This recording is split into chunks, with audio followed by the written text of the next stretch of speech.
किसी ने बड़े कमाल की बात कही है कि इंसान सुनता है मन भर, सुनने के बाद प्रवचन देता है टन भर और खुद ग्रहण करता है कण भर।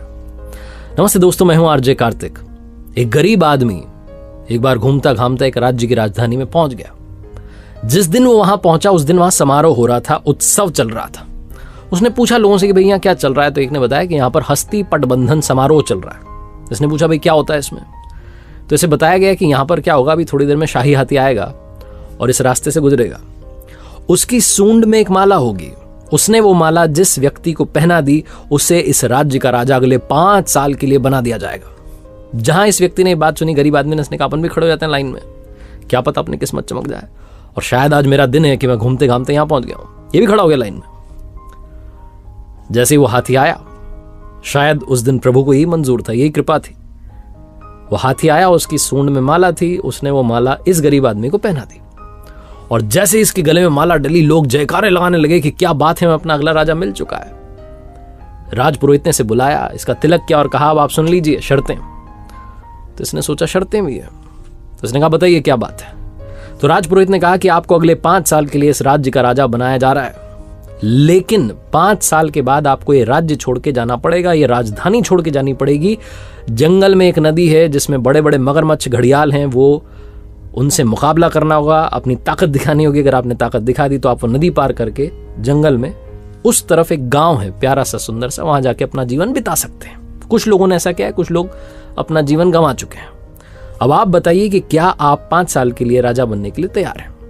गरीब आदमी, इसके पास खोने के लिए कुछ नहीं, गंवाने के लिए कुछ नहीं। इसने अपने जीवन को सोचा, लाइफ को सोचा। इसने कहा सही है, 5 साल तो राजा रहेंगे, फिर कुछ डिसाइड कर लेंगे, कुछ ना कुछ तो होगा।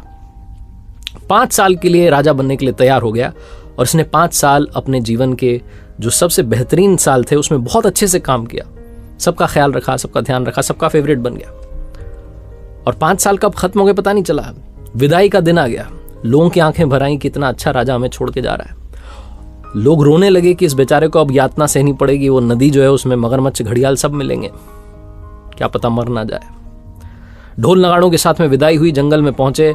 उस नदी के इस किनारे पर इसकी विदाई के लिए लोग तैयार थे, लेकिन जैसे ही इसने प्रणाम किया सबको कि धन्यवाद, बहुत अच्छा रहा, चलने लगा, तो लोग चौंक गए।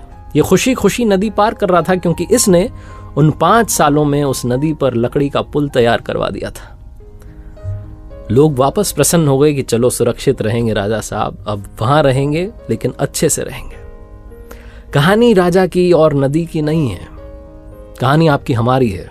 हमें भी एक लिमिटेड पीरियड मिला है जिसमें हम इस मनुष्य रूप में आए हैं, लेकिन अब हम पर डिपेंड करता है कि क्या हम जब यहां से जा रहे होंगे तो क्या हम इस भवसागर को पार करने के लिए वो पुल तैयार करते हैं, अच्छे कामों से, दुआओं से, प्रार्थनाओं से, मेडिटेशन से, कि जब हम ये दुनिया छोड़कर जा रहे हों तो हमें यातनाएं ना सहनी पड़े, हमें ऐसी जगह ना जाना पड़े जिसे नरक कहते हैं।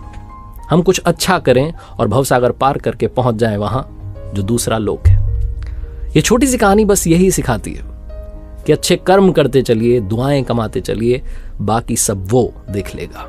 एक बार फिर से वही बात कहूंगा जो अक्सर कहता हूं, अपनी सच्ची मेहनत, अपनी फैमिली के प्यार और ऊपर वाले के आशीर्वाद के साथ कर दिखाओ कुछ ऐसा कि दुनिया करना चाहे आपके जैसा। याद रखिए, हर सोमवार सुबह 9:30 बजे मेरे साथ देखिए एक नई कहानी और हर शुक्रवार सुबह 9:30 बजे मेरे साथ देखिए लर्निंग सीरीज का एक नया वीडियो।